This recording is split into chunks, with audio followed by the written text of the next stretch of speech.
Hai Sobat Sehat semuanya, saya Dr. Tirta Wijaya. Di channel ini kita akan bahas berbagai masalah seputar kesehatan, dan pada kesempatan kali ini kita akan bahas mengenai Acquired Immunodeficiency Syndrome yang disebabkan oleh HIV. Saya memutuskan membahas mengenai HIV/AIDS ini karena beberapa waktu lalu di sosial media saya ada yang menanyakan mengenai hal ini, dan ada yang komen menganjurkan pada si penanya untuk memeriksakan darahnya di PMI supaya gratis. Komen ini terus terang membuat saya marah. Jadi saya sempat menenangkan diri beberapa waktu supaya saya bisa membahas dengan kepala dingin. Oke, ini komennya ya. Jadi si penanya menanyakan mengenai validitas pemeriksaannya, dan ada yang menyarankan untuk untuk donor darah supaya gratis, dan ada yang nambahin lagi donornya di PMI. Ayo, please lah, kenapa nggak boleh? Oke, apapun alasannya ya, donor darah itu adalah niatnya untuk membantu orang yang membutuhkan darah. Orang-orang yang membutuhkan darah itu bukan orang sehat, mereka orang sakit. Kita nggak usah ngomong, bisa aja orang kaya, tapi bisa juga orang susah loh. Dan kalau niatnya orang melakukan donor itu untuk dapat pemeriksaan gratis, please lah, itu pemeriksaan nggak gratis sebenarnya. Ada biaya yang harus dikeluarkan. Kitnya itu bukan didapat secara gratis gitu loh. Dan itu siapa yang membayar? Mereka yang membutuhkan darah. Itu sebabnya kalau mau cari darah itu nggak gratis, karena ada harga yang harus dibayar. Satu. Yang kedua, kita perlu ingat bahwa pada penyakit AIDS itu ada Windows period. Apa itu Windows period? Windows period itu adalah suatu masa di mana kumannya, virusnya udah masuk, tapi jumlahnya itu nggak cukup banyak untuk timbul hasil positif di pemeriksaan. Tapi orang itu penderitanya selama masa Windows period itu sudah bisa menularkan. Bayangkan orang yang di rumah sakit membutuhkan darah, dapat darah yang semacam ini. Apa yang terjadi? Tegakah kita ngasih darah yang seperti itu? Memang hasilnya negatif, tapi kan bisa ada kemungkinan Windows period itu, ya kan? Oke, ini concern saya buat teman-teman sekalian, sobat sehat, please lah, kalau memang mau memeriksakan darah, jangan ke PMI, pergi ke laboratorium. Nggak terlalu mahal. Atau kalau mau yang gratis, cari rumah sakit yang ada program untuk AIDS. Itu mereka akan melakukan pemeriksaan darah secara gratis. Oke ya, jangan ke PMI. PMI itu niatnya benar-benar untuk membantu mereka yang membutuhkan. Oke ya, ini clear ya untuk itu. Oke, nah sekarang mengenai HIV/AIDS. AIDS itu adalah kondisi pada saat si penderita yang terkena virus HIV udah mengalami kejadian-kejadian di mana tubuhnya sudah nggak mampu untuk melawan berbagai penyakit. Oke, AIDS ini disebabkan oleh virus yang disebut HIV. Virus ini menular melalui cairan-cairan tubuh. Yang paling sering adalah darah. Oke, jadi kalau pertukaran darah itu bisa menularkan. Ada juga yang menularkan melalui air susu ibu. Oke, jadi ibu-ibu penderita HIV/AIDS itu disarankan untuk nggak menyusui. Tapi dalam keadaan tertentu tetap dianjurkan ibu untuk menyusui. Misalnya kalau si ibu viral loadnya rendah, terus dia nggak bisa memperoleh akses yang aman terhadap susu formula. Jadi daripada si bayinya itu dia kekurangan gizi, lebih baik disusui sama ibunya. Ya, tapi dengan keadaan-keadaan tertentu. Nah, penularan yang paling sering adalah melalui hubungan seksual, baik pria dengan pria, wanita dengan wanita, atau pria dengan wanita. Oke, bisa secara pervaginal, per oral, ataupun per anal. Kenapa? karena pada saat terjadi hubungan seksual itu sebenarnya ada micro trauma sehingga terjadi kontak darah antara pasangan seksual, oke ya.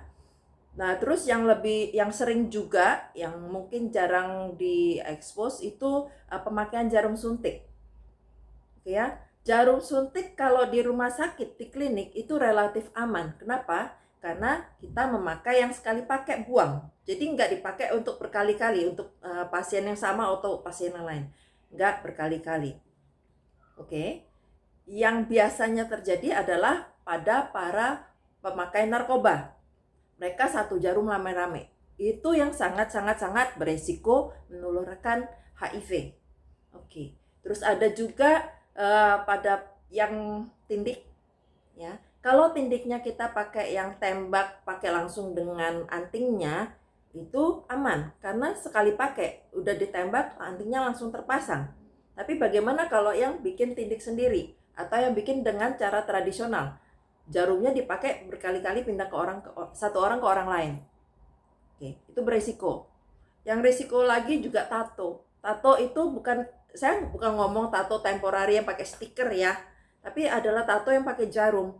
Jarumnya itu bisa berisiko untuk menularkan HIV dari satu pemakai ke pemakai lain. Oke, terus pokoknya segala macam yang menularkan terjadi perpindahan darah deh. Jarum akupuntur itu bisa juga gitu ya. Jadi kita kalau mau, bukan saya bilang nggak boleh tato, nggak boleh tindik, boleh, tapi lakukan secara aman.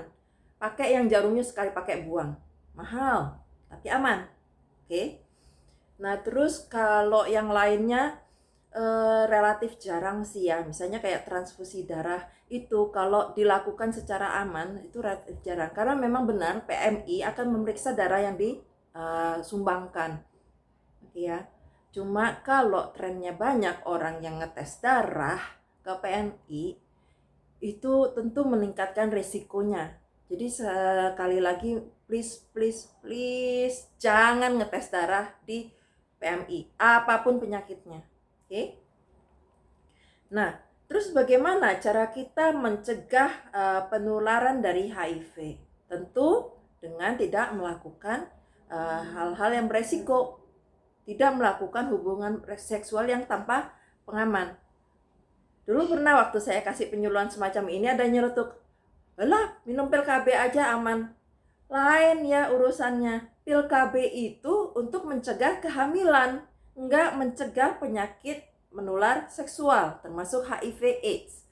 Oke? Yang dicegah itu supaya sperma nggak ketemu dengan sel telur, atau kalaupun sampai ketemu dia nggak jadi janin. Itu pil KB. Itu metode kontrasepsi lain ya, KB, suntik, susuk, itu kayak gitu, mencegah kehamilan tapi sama sekali nggak mencegah HIV AIDS. Oke, terus caranya bagaimana untuk mencegah HIV AIDS?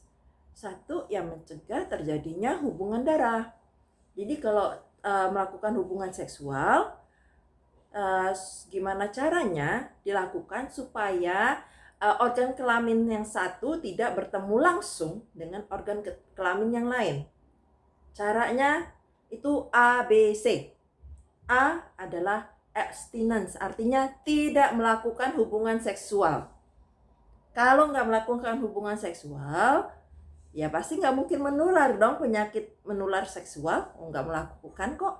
Oke ya. Yang kedua adalah B. Apa B? Be faithful. Artinya kita hanya melakukan hubungan seksual dengan satu orang yang hanya melakukan hubungan seksual dengan kita saja. Artinya eksklusif monogami. Berarti satu orang dengan satu orang. Nggak boleh yang ini cuma satu orang tapi yang ini tukang jajan. Tukang jajan ini bisa ketularan dan menularkan orang yang setia. Gitu ya. Jadi satu orang mutually, exclusively monogami dengan satu orang. Titik. Jadi kalau dua-duanya bersih, nggak akan dapat itu HIV. Dia dapat HIV dari mana? Oke. Nggak akan dia dapat penyakit menular seksual lain. Karena cuma ketemu dua ini aja dan dua-duanya bersih. Oke. Terus yang ketiga adalah C, kondom. Selalu menggunakan kondom saat berhubungan seksual. Jadi itu alat kelamin yang satu dengan yang lain nggak ada kontak langsung karena terlapisin dengan kondom. Oke, apapun cara metode hubungan seksualnya, gunakan kondom. Itu untuk mencegah hubungan kontak langsung. Oke, terus gimana dong caranya kalau mau punya anak? Konsultasi sama dokter. Jangan sembarangan karena pengen punya anak terus nularin pasangan. Itu namanya egois. Nanti kalau kena penyakit terus anaknya siapa yang ngurusin? Ya kan? Oke, jadi itu harus direncanakan dengan baik. Nah, itu penularan yang paling sering pencegahannya. Terus ada lagi penularan dari ibu ke anak. Jadi biasanya kalau ibunya menderita penyakit-penyakit yang menular lewat darah, disarankan untuk dilahirkan tidak melalui persalinan normal karena itu sangat tinggi resikonya menularkan darah ketemu darah antara darah si ibu dengan darah si anak. Jadi selama di dalam kandungan darah ibu sama darah janin itu nggak ketemu sebenarnya. Jadi bisa aja ibu golongan darahnya O, anaknya AB, bisa. O, terus anaknya golongan darahnya B dari si bapak, itu bisa. Ya kan? Nah, tapi pada saat persalinan normal itu terjadi trauma-trauma, mikro atau makro trauma bahkan. Jadi darah si ibu bisa ketemu dengan si anak dan bisa menularkan pada saat itu. Yang bisa ditularkan bukan cuma HIV, hepatitis juga bisa, hepatitis B. Makanya untuk penderita-penderita semacam ini, ngomong ke dokter waktu hamil, saya ada sakit ini, biar bisa direncanakan dengan baik, gitu ya. Nah, terus sama lah tadi menyusui, dilihat kondisi dan keadaan situasi si ibu dan si anak. Oke, itu adalah pencegahannya. Bagaimana penyembuhannya HIV/AIDS? Sorry to say, sampai saat ini belum ditemukan cara untuk menyembuhkan HIV/AIDS. Yang bisa dilakukan sejauh ini adalah ngasih obat supaya si virusnya itu replikasinya bisa ditekan. Jadi penderita pengidap HIV/AIDS ini bisa hidup sebagaimana layaknya orang normal. Ya, jadi jumlah virusnya ditekan terus supaya sel kekebalan tubuh kita yang diserang sama si virus ini, oke. Jadi karena kalau jumlah virusnya turun, sel kekebalan tubuh kita itu naik dan kita bisa hidup layaknya orang normal. Kalau pada jumlah viral count-nya yang tinggi, sel kekebalan tubuh kita itu turun. Jadi orang-orang penderita HIV ini gampang sekali terkena berbagai macam penyakit yang bila pada orang normal itu sebenarnya nggak masalah. Contohnya itu sakit jamur, sakit macam-macam lah ya. Pada orang normal, ini tubuh kita ini sebenarnya banyak flora normalnya, yaitu banyak kuman-kuman yang emang pada keadaan normal memang ada di tubuh kita. Dan sistem kekebalan tubuh kita itu bisa melawan, bisa mempertahankan diri supaya kita nggak kenapa-napa meskipun ada kumannya. Tapi pada penderita HIV/AIDS itu sistem kekebalan tubuh kita lemah. Jadi kuman-kuman itu, bakteri, jamur, virus, semua pesta pora. Jadi orangnya gampang banget sakit. Gampang sariawan, gampang jamuran, gampang batuk, gampang pilek, bahkan sakit yang remeh-temeh semacam itu tuh bisa sampai menyebabkan meninggal loh. Jadi penderita AIDS itu meninggalnya bukan karena AIDS-nya, bukan karena HIV-nya, tapi karena virus, bakteri, jamur, dan macam-macam lain yang menyerang tubuh dan tubuhnya nggak bisa melawan. Tuh. Jadi ingat sekali lagi, sampai saat ini belum ada penyembuhannya. Yang ada adalah cara untuk mengendalikan, dan obat-obatan ini harus diminum terus-menerus jangka panjang, bahkan mungkin sampai seumur hidup. Kenapa? Karena begitu kita berhenti, penderitanya berhenti minum obat, itu si virus-virusnya itu, HIV-nya dia naik lagi jumlahnya dan sistem kekebalan tubuhnya jadi kalah gitu ya. Oke. Itu adalah penyebab dan pencegahannya. Nah, oke. Jadi sekarang ini yang perlu kita lakukan apa? Apakah kita harus menjauhi orang-orang penderita HIV AIDS? Enggak juga, kesian loh mereka. Enggak semua penderita HIV AIDS itu adalah salah mereka, ya. Contohnya anak-anak yang tertular dari orang tua, atau istri-istri yang diam di rumah tapi ketularan dari suaminya yang tukang jajan, gitu ya. Atau ya banyaklah kemungkinannya, misalnya perawat gitu yang ketularan dari jarum suntik, nggak sengaja ketusuk gitu ya dari pasien, banyak. Jadi jangan kita menstigma, memusuhi penderita pengidap HIV AIDS. Yang perlu kita lakukan sekarang adalah aware. Kita tahu apa itu HIV AIDS. Sebenarnya banyak orang sudah tahu sih bahwa ini penyakit yang udah lama ya, udah puluhan tahun, sekitar 40-50 tahun yang lalu udah heboh gitu loh. Tapi banyak juga ternyata orang yang nggak sadar bahwa apa yang mereka lakukan itu bisa membahayakan orang lain gitu loh. Apa yang mereka sarankan ke orang itu bisa mengancam, bisa membahayakan orang lain gitu. Jadi kita perlu tahu apa ini HIV AIDS, bagaimana penularannya, apa yang perlu kita lakukan untuk melindungi diri, apa yang perlu kita lakukan untuk melindungi orang lain. Itu tanggung jawab kita loh. Ya, kita nggak pernah tahu orang lain itu pada suatu saat akhir akan berhubungan dengan kita apa enggak. Ingat karma. Oke. Sekian dari saya mengenai HIV AIDS. Pesan saya sekali lagi, donor darah boleh, tapi jangan niatnya untuk ngetes darah ya. Donor darah itu benar-benar murni buat bantu orang, untuk bantu pasien yang membutuhkan darah. Semoga apa yang saya sharingkan hari ini bermanfaat. Salam sehat selalu.